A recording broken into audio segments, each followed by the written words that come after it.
Hey, Trevor. Thanks for joining.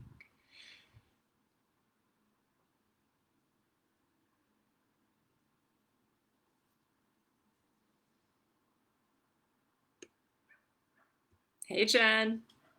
Is it morning over there in Australia for you?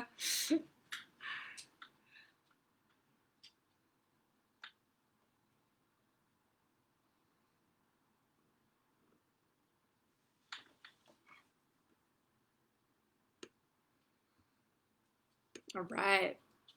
Cool. Well, we're going to get started. So, today's topic is changing your relationship with food. This is a super, for me, this is actually a kind of a difficult topic to talk about. Mostly, I think it's because I don't know, it's emotional. And sometimes it doesn't feel safe to talk about our emotions, especially around food. And it can feel very shaming when, we have these conversations with people, or if we're having some sort of emotional situation come up and we're eating certain foods that it actually makes us feel shame. So hopefully by kind of like using this as a platform to talk about, hopefully we can take away some of that feelings of fear and shame and guilt. So yeah, I did prepare just a little bit of like a document for myself, so you're gonna see me looking back and forth here. So, but you're welcome to ask questions, and I'll like make sure that I keep tabs on that.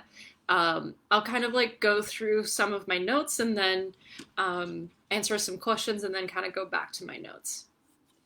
So I wanted to start with a quote from Martin Luther King because I thought that was very appropriate. Um, so what he said was, change does not roll in on the wheels of inevitability, but comes through continuous struggle. So this means that if you want to change, like if you want change to happen, you have to create the situation and make conscious decisions to change. And this change, and really any change, is going to be difficult. Um, so, if it's hard, it's definitely worth it, especially if it aligns with your values, your priorities, and your self identity. Um, all right, so another quote that I wanted to just talk about here was one from Precision Nutrition. So I'm actually a level 2 precision nutrition coach. That's where I have found some of the best transformational nutrition in my life and for my clients. So this is what they found. What we found is that when you take care of your body first, the rest of your life has an uncanny way of falling into place. So, this is really, I think this is something really important to remember, that nutrition, yes, while it's one aspect, it's really going to affect the rest of your life, especially some of the things we're going to be talking about today and in my nutrition course coming up. That, like, these things don't just live in silos in your life, that if you really focus on some of the bigger picture ideas, that a lot of things in your life can actually change for the better. And then one last thought before I go into it. There's nothing to fix because you aren't broken. So I really want to make sure that you understand that. Okay, so let's talk about how to change your relationship with food. So often this implies that we don't have a good relationship with food. So maybe your relationship with food is like kind of so-so, and it serves you well, but sometimes it leaves you in a thread of like negative self-talk and ultimately low self-worth. So the goal here is to break kind of like this vicious cycle that we tend to get into, which is we have a lot of stress in our life. We're busy. That means we have less time. And then when it's time to eat, maybe we're grabbing kind of like the most convenient thing, especially if you have kids or family. Often, like, their time is a priority. So after we've had the meal because we were starving, depending on what that meal is, it can often leave us feeling fairly guilty, and then that cycle just kind of repeats itself. So how do we break this cycle? That's really what we're looking at, is like, how do we break this continuous cycle? Okay, so we're gonna go into that in 1 second, but first I wanted to discuss what it means during times when we're not necessarily hungry. So let's just put hunger aside, and let's just kind of look at some things where more of like emotional eating. So this is when maybe you're not hungry, but we're eating to solve a problem. And normally the first problem is stress. So stress is probably the most common problem that we look at to solving with food or maybe some sort of substance. And so the first question I want you to think about is, what things in your life cause you stress or wiped out at the end of the day that leave you kind of like to the bottom of a pint of ice cream? So that's kind of the first thing. Like, can you kind of like pick out through the day moments where, okay, these are the parts of my life that have now led me to this point of like, okay, I need to have this.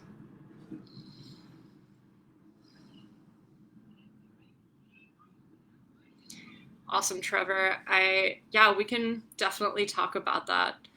So Trevor is just saying that he's been very conscious about food choices the last few years. However, counting macros and constantly tracking nutrition is tiresome. Yeah, like I think good nutrition doesn't mean that you're counting your calories or tracking your macros. So we'll go into that in just a second. Okay, so I hope you've kind of like thought about this question. So some common situations and thoughts that we tend to have around eating that don't necessarily serve us well are, so these are kind of like the thoughts that we have. I shouldn't eat that. I can't have that. I don't eat that. Okay, so those are some like common things. Some situations or thoughts is often like when we eat or what we should eat, what foods are good or bad. So some of this is like all or nothing thinking, like all carbs are bad.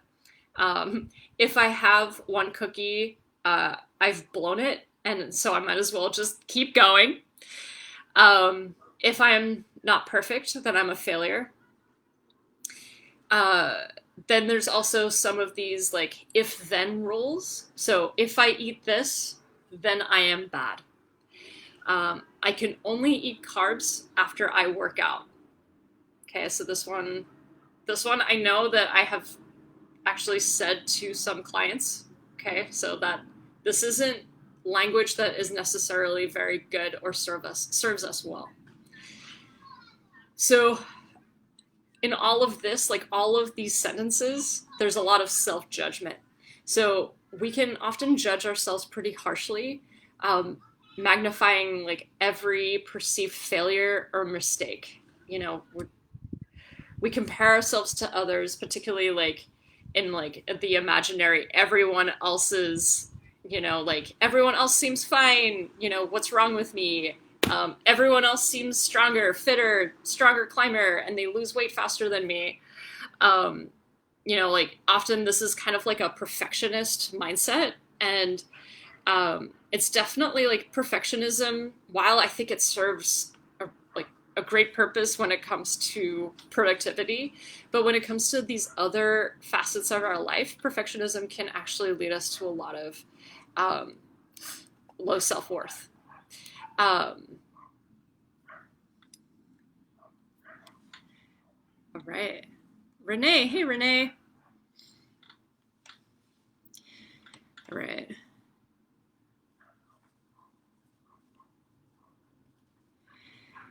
Okay, Renee. Yeah, feeling like you deserve a certain type of food that you're trying to cut out usually happens between 4 and 5 at work. Yep.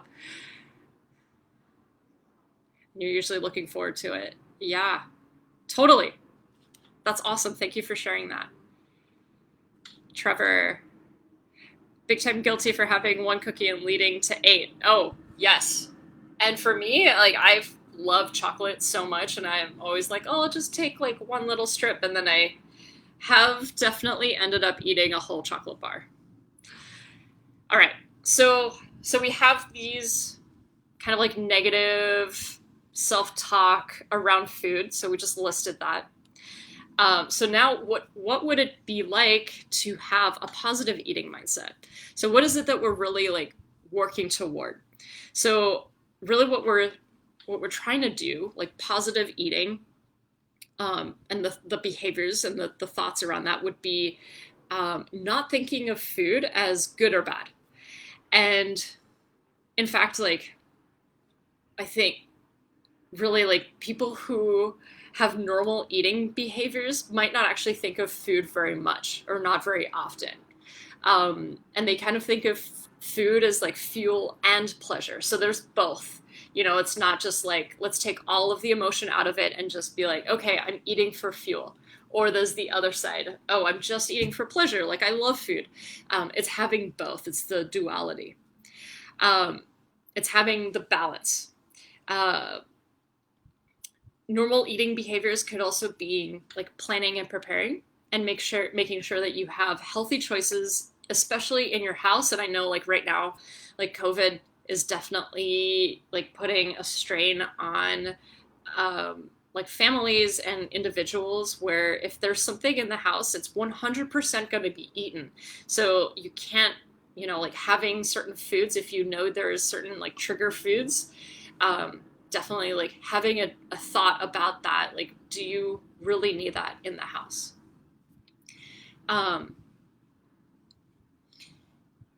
So normal eating behavior could also look like not overthinking food and not also underthinking food. So while you're eating, you're actually trying to be as aware as possible of like the actual food that you're eating and the choices that you're making.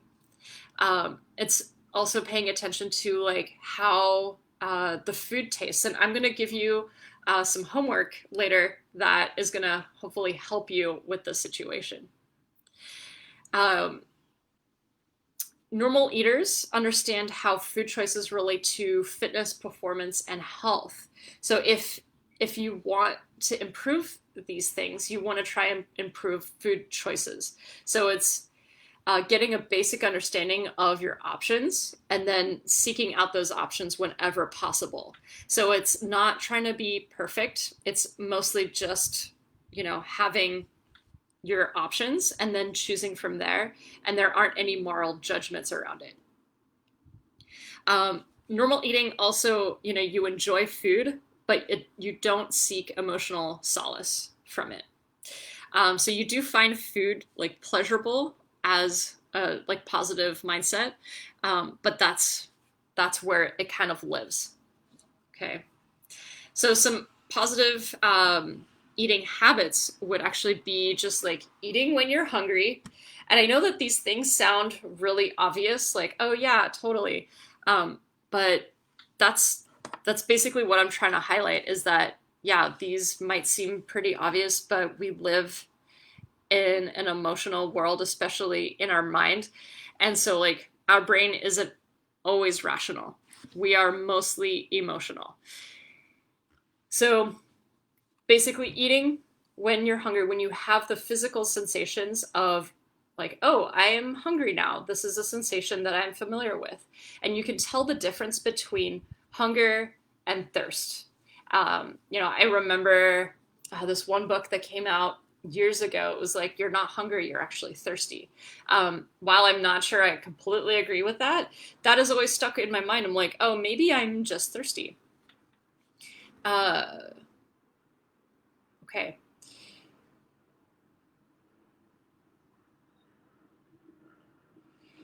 Okay. So you also have a choice. So when it's normal eating behaviors, you do have a choice to indulge in those cravings, but you can also choose to not indulge. You can choose foods that you believe that are satisfying and appropriate, and it keeps you connected to your physical cues all the time. Okay, so that's some of like what does negative or emotional eating look like? And then what are we trying to strive for? Kind of more of this positive eating mindset. And I would say, like, all of the things I just listed, they are all like the number one thing that we're looking for here is actually self awareness. So, this is like the number one tool to develop to change the mindset from negative uh, eating habits and negative self talk to positive eating mindset and behavior. So it's not just done magically, though, because developing self awareness is not. It's not an easy thing. It takes years and years of practice, um, and so it has to be done with intention. All right, Trevor. So Trevor is saying that I struggle with wanting to eat when I'm bored. On busy and active days, eating hardly crosses my mind. It's the days that I'm stuck at home and bored that make me want to eat and when I'm not really hungry. Absolutely. And I'm sure there's probably a lot more of those days during this pandemic. And yeah, so like, what is it? I guess the question would then be like, what would be an alternative? So when you're bored, what could be some other things that could fulfill this need to do something as opposed to eating? So let's talk about this number one tool. And this is basically going to be like the number one thing I'm going to be talking about in my nutrition course, and I'm going to say it over and over again in here, is awareness. And it's the hardest thing, it's the hardest tool to develop, but it is going to be the most powerful tool because it's going to help you get out of these cycles, like what Trevor's saying, like being bored.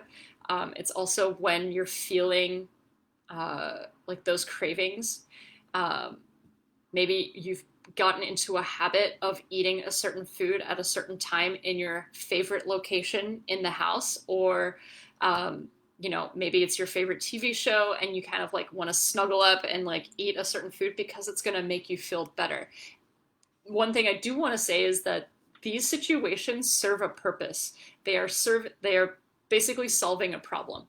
But like I think many of you who are watching this, that there's a point where, okay, this has served me well. Thank you very much. But I think now it's time for me to move on. And so you've identified like, okay, like this isn't serving me well anymore. Here are all of the problems that I see coming out of this behavior. So now I'm going to try to become more aware and pick up a different behavior instead of this. So how do we become more aware? And if y'all don't know, I wrote a book called Peak Nutrition. It came out this year in May. I co-authored it with Maria Hines. She's a fantastic chef. She's a James Beard award-winning chef. And so the recipes are freaking amazing. You can get it from REI. So we have nutrition science and the recipes in there. And a lot of my philosophy lies in habit change, behavior change. And the first thing in there is eating slowly. So by eating slowly, you are then able to enjoy your food. You understand your hunger cues because you're putting down your utensils, chewing, and you're taking your time. You actually end up maybe enjoying your food a little bit more, and you'll be able to tell when you're satiated and whether you need more food or maybe you don't. You can also tell like if there's any kind of emotions coming up for you while you're doing this task. So by slowing down, you actually get to take control of the situation because you're becoming more aware. So if you can extend this awareness to before or after you eat, or even before you decide to eat, before you've even made that decision, if you can think about like, okay, here's the sensation. What is it that I am feeling? What is it that I'm thinking? And then what are my options moving forward? So, the first thing to ask yourself is, am I actually hungry? And then, what are your best options? And sometimes the hunger at some point, like especially if you're just coming home from a busy day or you're at home these days and you've just been like stuck on the computer and all of a sudden you realize I am so hungry. And there's almost like there's no bargaining. It's just like whatever you can get your hands on, that's what you're going to eat. And I think that in that situation, it's okay. And really what I want you to think about is like that you made that choice and it's okay. Does it align with your values, your priorities? If, in that moment, maybe it doesn't, but it is serving you. And what you need to think about is just like, okay, like I'm not perfect. I'm human. I've made this choice. And then hopefully moving forward, you can be a little bit more aware about when those hunger cues are about to come.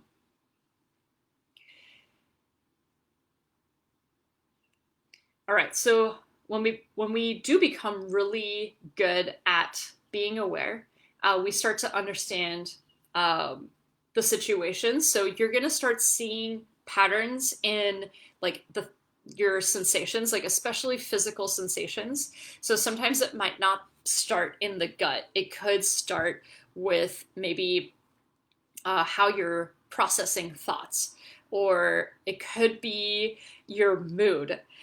Sometimes if you're starting to get just a little bit frustrated, maybe that's a sign of like, okay, I'm probably going to be hungry here pretty soon.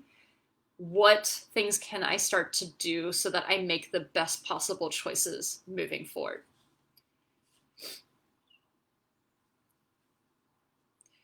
So in some instances, so if weight loss, okay, we're going to be talking about weight loss on Wednesday. So if weight loss or body composition changes are kind of like one of your goals, eating slowly is actually one of those really powerful tools. Like you don't even have to think that much. You don't have to change very much in your life. You can continue to eat the same foods, but by eating slowly, you can actually start to see a decrease in weight. Obviously, there's a lot more science to it than that, but by eating slowly, you may actually end up eating less during the day than maybe you normally would.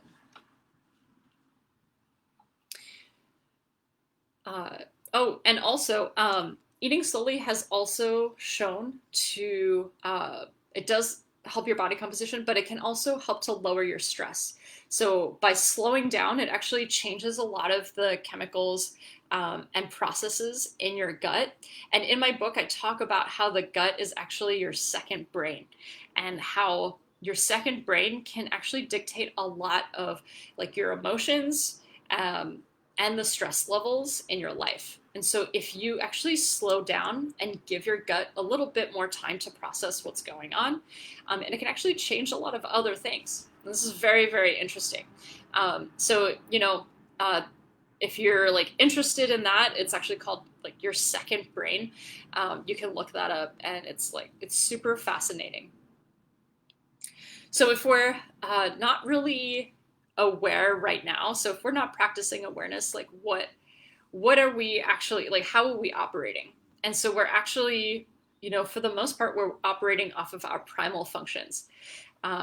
So we eat to survive, and it doesn't really matter what we're eating. We're just like, you know what? I need to survive right now. I'm stressed out. I'm just going to eat whatever. And so in precision nutrition, I really love this kind of thought of like the elephant and the rider. So if you think about, so like you're riding your elephant and you're like going down the path. The elephant is actually the emotional part of your brain, and then you, the rider, is actually like the rational part of the brain. So we kind of have two parts of the brain, and they've actually seen that the left and right, they have different processes, and one side will be more rational and the other side will be more emotional. And so the emotional part of the brain is really what we're trying to tap into. So it's like keeping that side of the brain safe. And so like if you can keep the elephant, like don't scare the elephant, if you can just like, guide it along, you're going to be able to make better decisions. And so that's where the writer, can help guide all the way down the path without coming off the path too often. So it's kind of a simple idea, but it does take a lot of time to develop, like I said. But it is going to be the most useful skill out of all of the skills, especially the ones that I'm going to present in my nutrition course, for your lifetime. I have been doing mindful eating for maybe 8 years now, and like every year I just get better and better and better. And that's really the hope, is that like it's for the long haul. And then, like by the time you're older, like eating for longevity, this is where I think it's going to make its biggest impact. Like if you start now, your quality of life when you're older is going to be so much better, and you're just going to have a much better understanding of yourself as well.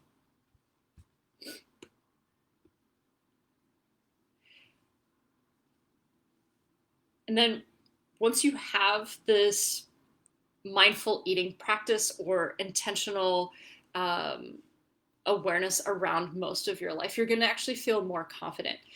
You're going to make better decisions, and also recognize that you're human. So if you do make decisions that might not align with your values or your identity, it's totally okay. You're indulging in that moment, and then later you're going to make good decisions. Like every decision that you make basically is conscious, and it's not out of your control. And this is actually so on Instagram today I did post the spheres of control. So you have total control, some control, and no control. And I think a lot of the time when things feel a little chaotic, especially when things happen through the day, when maybe you don't have a good conversation with someone and that leads to another bad conversation, or maybe you have a fight with someone, or your spouse or your partner, and then that's when, okay, now I just want to eat all of the popcorn in the bag. So that situation often makes us feel like we don't have any control. And so by slowing down and creating more awareness, you can actually start to make conscious decisions and be like, no, like I understand that this is happening. Okay, maybe this conversation isn't necessarily in my control, but I have some tools to rely on that can help me come out of this.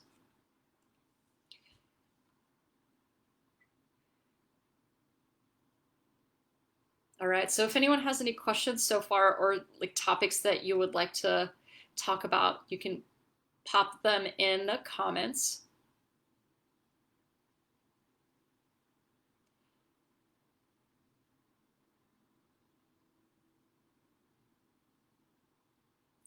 All right, so tonight I am, like right after this call, I'm gonna be sending out the homework. So there's gonna be two things I want you to do. There's gonna be the spheres of control. So I want you to look at that, and then there's gonna be a slow eating activity. And again, like this isn't a quick fix, but in my nutrition course coming up, we're gonna go real deep into kind of the slow eating, and that's going to be kind of like one of the overarching themes in my nutrition course.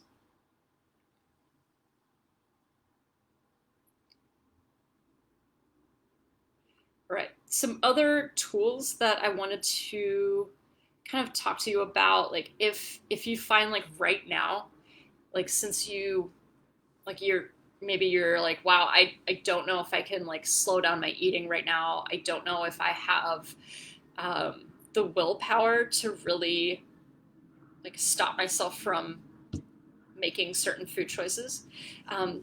There are some other things that you can try right now that might help.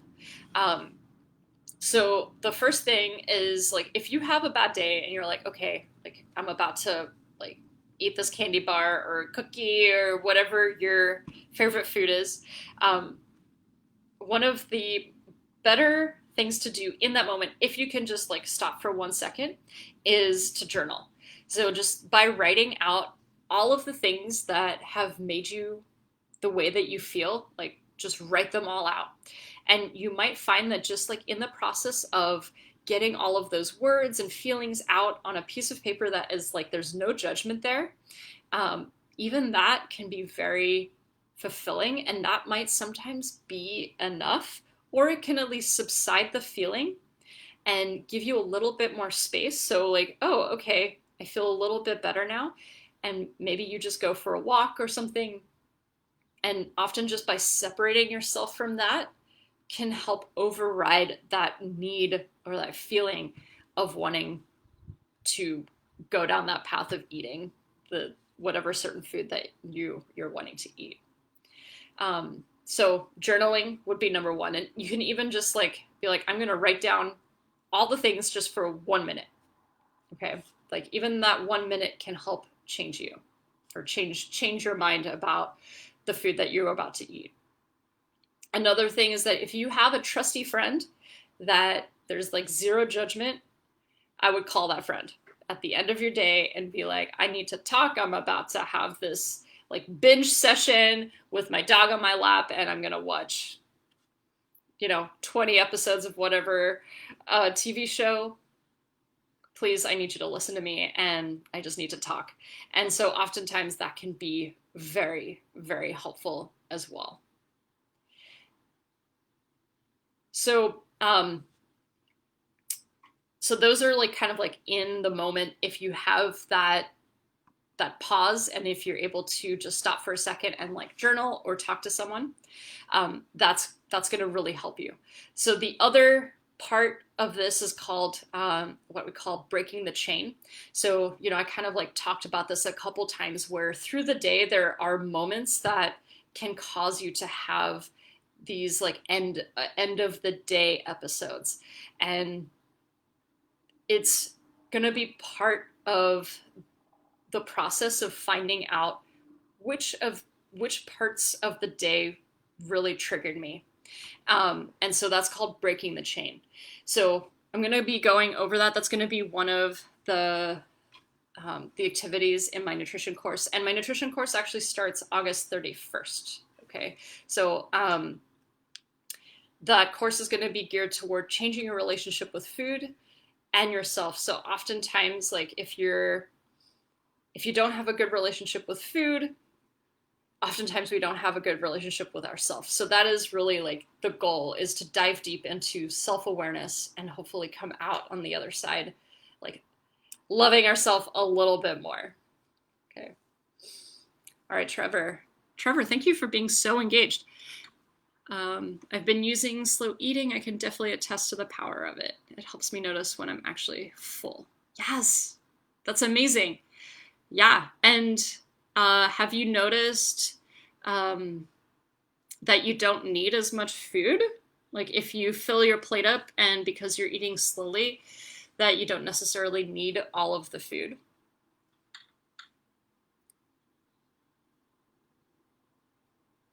All right. Trevor, this is a great question. Do you have any tips on how to get more into journaling? Okay, I've attempted a few times, but it seems like it's never stuck. Yeah, so for me, I used to journal all the time. I'm actually like right now I'm not in a journaling phase, but I used to, like, I have a special journal. So so I'm not sure if you've tried any of this, but if you have or like go purchase like a really nice journal. Like it's got to like look nice, and it's got to be very special. And even having like a really nice pen, it doesn't have to be expensive or anything, just something that you like to write with. I don't know if many people are like this, but there's certain pens that I hate writing with, and there's some that I like love to write with. And so I will often use my favorite pen and get a really nice journal.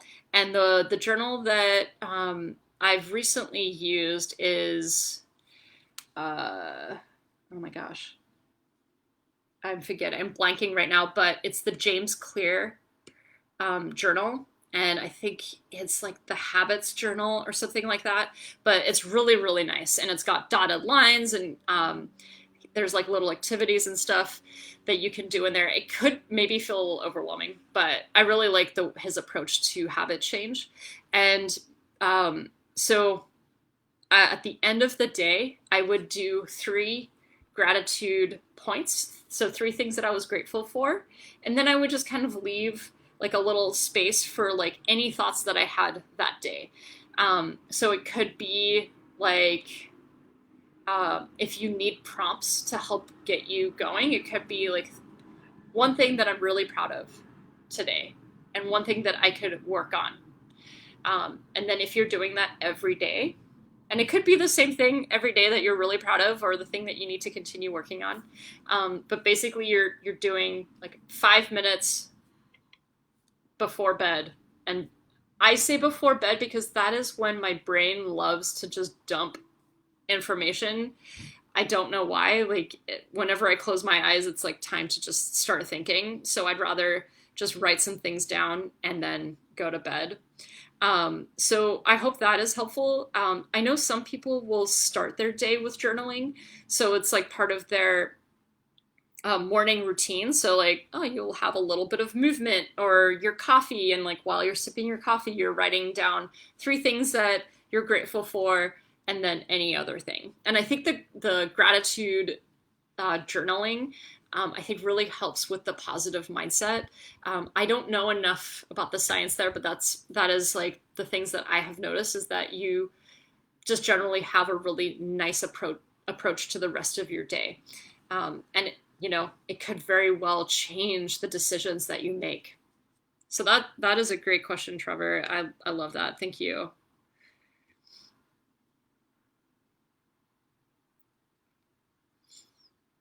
All right. So let me talk real quick about the nutrition course. Since no one's asking questions, ask your questions. Come on. So the course is basically geared to changing your relationship with food and with yourself, and self-awareness is going to be the overarching theme. We are going to talk about macronutrients. It is something that we're going to talk about, but it is not going to be like, this is what you're going to have to eat. This is a food or meal plan. It's not going to be any of that because I don't think that any of that stuff works. Maybe in the short term, it can give you some really awesome benefits, but the rebound effect from something like that is sometimes astounding. It can really like put you back further than where you started. So that's why I don't really like giving people meal plans or give strict macronutrients or even calories to stick to.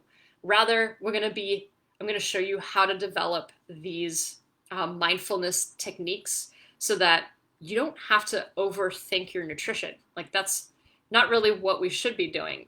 Food, we should just eat our food. Let's eat the food, but let's do it with intention. I'll also be talking about stress. We'll be going a lot into like stress and how to basically be more aware of the stress, but how stress affects the rest of our life. I'll also be talking about some supplements. There are some key supplements actually that can help with motivation centers in your brain and help with consistency. So if you are on my list right now for getting all of these emails for the Knowledge is Power course, if you're not on the wait list for the nutrition course, you won't get the discount. So I want to make sure that you are, if you're interested, even if you're just like remotely interested in the nutrition course, sign up for my waitlist because I don't want you to miss out on the discount. Okay. Because that's the only way you're going to get the discount. Okay. And that discount will end on Saturday. So I'll be launching the course this week. Okay. So make sure you're on the waitlist. Yeah. Okay. How do we know if you're on the list? So in my email, I sent out I said join the course, and then there was like join the wait list underneath. So there was like two buttons in the email. So maybe go back to like the last email I sent. And in fact, I think like this morning, I think there's a button to join the wait list. So if not, just send me a message and I'll send you the link. Okay. Okay. Had a question here from Lauren. Ooh, how much does your metabolism slow down as you age? This is good. So it does. It's gonna slow down. I would say it's probably. I don't know if I can give you numbers, but it is gonna slow down. The reason why it slows down mostly is because we're less active. So in terms of longevity, if you can continue to be active and lift weights, so maintaining muscle mass as well as keeping your heart healthy, so that is some cardio through your lifetime, your metabolism is going to stay fairly high, but it is going to like continue to drop as you age, just because naturally we move less as we age, mostly because we get tired, that sort of thing. But you can mitigate it. So if you some things that tend to slow us down as we age is normally injury. So if you get injured, it tends to like, oh, okay, like now I'm going to be less active. Oh, my hip hurts or my back hurts. You end up being less active. So that's when your metabolism really starts to drop. So the first thing to think about is like, no matter what, try to continue your physical activity, strength training, cardio. And the other part of it is what we call NEAT, N-E-A-T. This is normally like the physical activity that we do that we don't necessarily think of as like movement, but that's like walking around your house, that's tapping your foot like while you're like at the table. It's all of these like fidgety movements, and that also tends to decline. So that isn't something necessarily that we have control over, but that is that neat energy tends to decline more naturally as we age as well. So yeah, great question.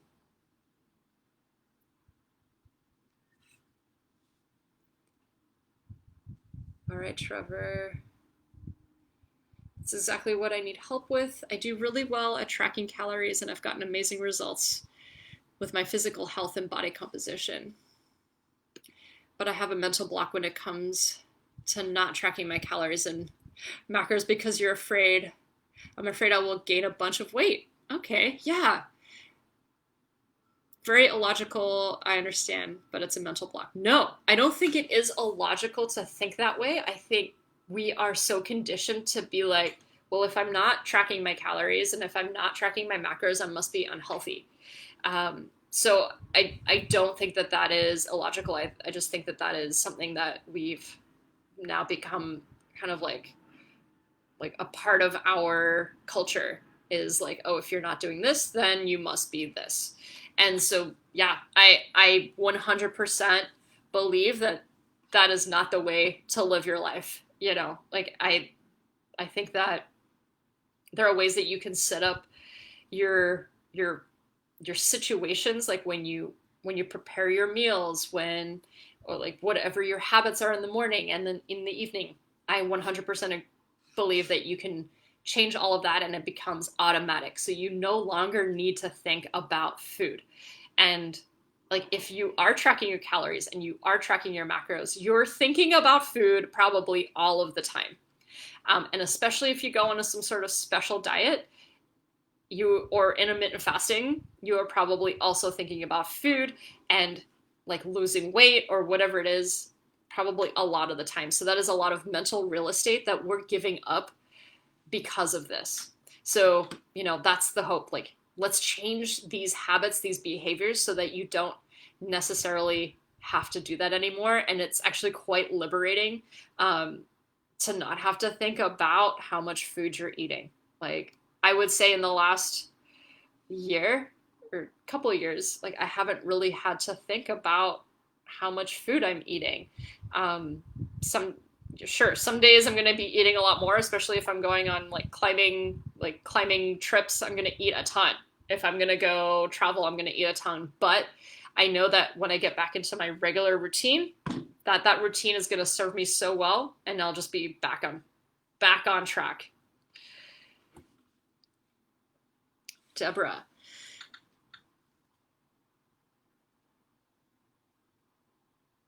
Oh, okay. Yeah. So Deborah's talking about the fear of not having kind of like enough food before a big workout, or any kind of long workout, because of the fear of bonking, for sure. And how like that tendency can make you eat beyond full. Yeah, and I guess like some follow-up questions would be like how, like, have you experimented with um, like the kinds of foods that you're eating before these workouts? Oftentimes it could be just like maybe there wasn't enough protein in whatever it is that you were eating, or maybe there wasn't enough carbohydrate. Um, so even though like, oh, like we don't want to track carbohydrate, like, sorry, macros, um, understanding where your energy comes from is going to be a big part of um, developing good habits and behaviors. Um, so you do have to kind of like be curious about what it is that's causing you this fear. And I have definitely, Deborah, I've been in this position before, and I would say like when I used to go, so I lived in Colorado, and I used to hike in the Rocky Mountain National Park. I used to hike up all the way to Upper Chaos, which is like a several hour uphill hike. But my bag was full of food because I was so afraid that I would not have enough energy or food to survive. And um, I think I had a lot of that in a lot of other areas of my life too. Like I would always be kind of like, I think there's actually a specific word for it, where you are afraid to not have food. So there's always food around. There's like food in my car, there's food in my backpack, there's food in my fanny pack. There, like food is literally everywhere. Um, and so like there is kind of like, this is totally real.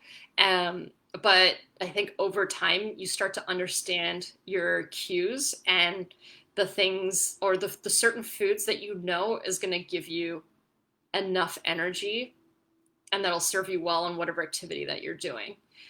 So I would say like you do have to do a little bit of experimenting with the foods that you have.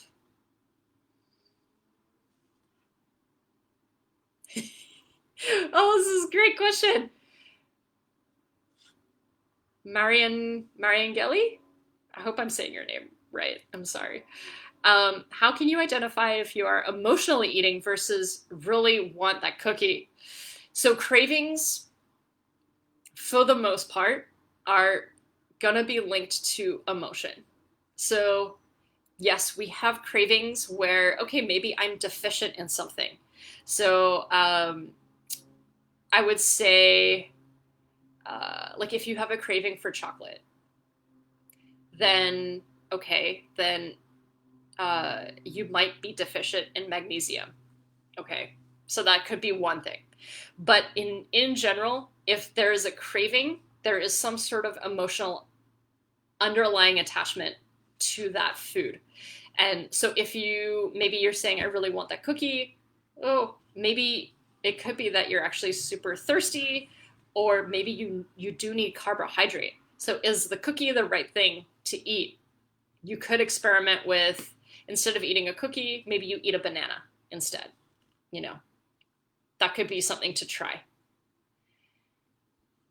So basically, in my opinion, cravings in general are emotionally based because there is comfort in these cravings. And when we follow through on those cravings, that comfort that we get, that's really what we're craving a lot of the time.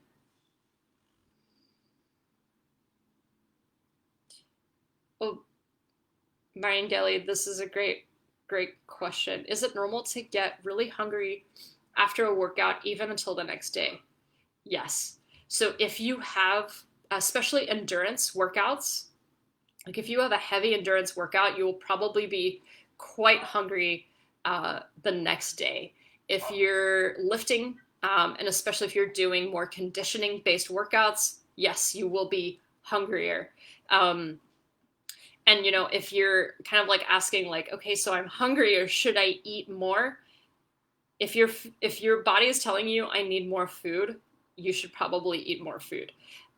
What kind of food? That's the question. Like the default should always be kind of whole foods. Like try to go for unprocessed as often as possible because they're going to be more satiating, and there's more minerals, and like sometimes that hunger. So craving is one thing, hunger is something else, and it could also be that your body is searching for some sort of electrolyte or mineral or vitamin. So like those whole foods are going to give you a lot of those in one meal. So I wouldn't ignore that feeling of hunger after a big workout. Yeah, great question. Cool. Any other questions? This is really great, y'all. Excellent, excellent. I have about 10 minutes. So, let's see. Oh, one thing I wanted to mention with my nutrition course is that this is going to be my first nutrition course, okay, that I'm teaching. I have taught nutrition for years, but this is going to be the first time that I'm doing it in a group setting. It is going to be small and intimate. And also, because this is my first one, I am going to be giving you so much information. So just know that the quality is going to be super, super high. So, we're going to have coaching calls.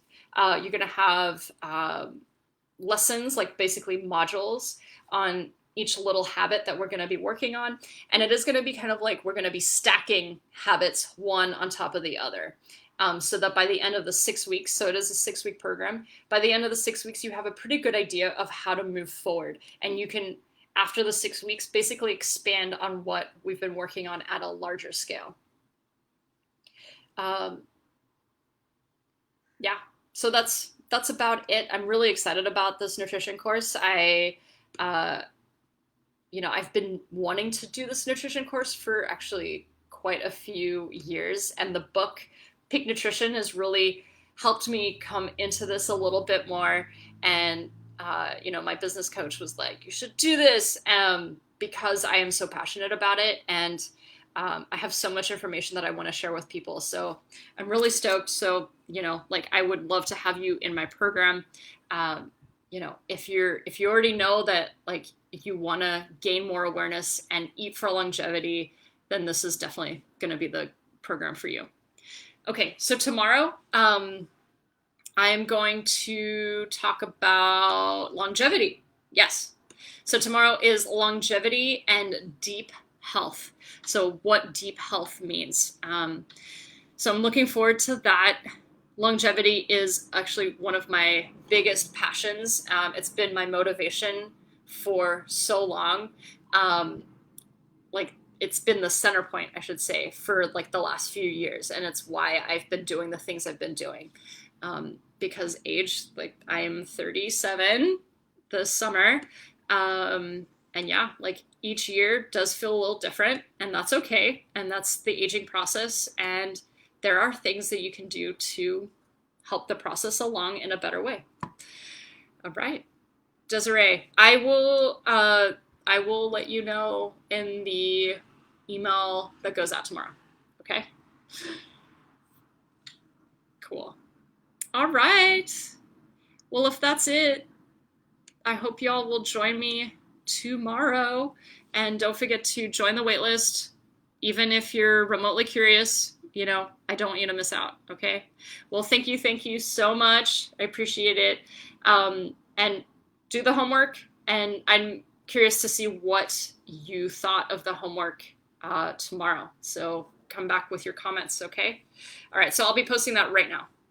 All right, bye.